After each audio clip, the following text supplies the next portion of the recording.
Аз съм Горан Анастасов от село Град, живеем овде. В селото все са пространство, нема вече млади. Сите бега, нема екзистенция. 150 жители има ли?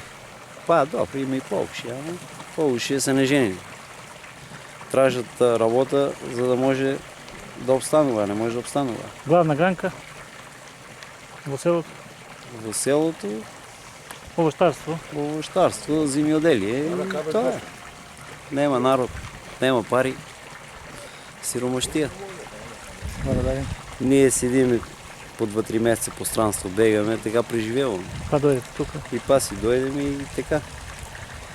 Срекеш от детето оди на работа. И иначе така много тежко. Тежко се живее. Водност на уличките. Но на уличките в момента, като е плано, ако се направи сега какво ще трябва, изтоки сме благодарни. После 40 години.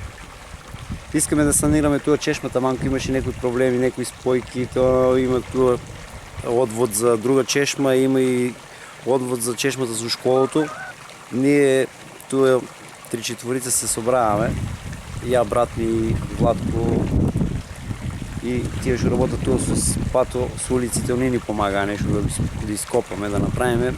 Явиме се на градоначалника, цимент нямаше, човек даде. Задоволни сме от това, ще му потражиме, изпълни ги жалбите.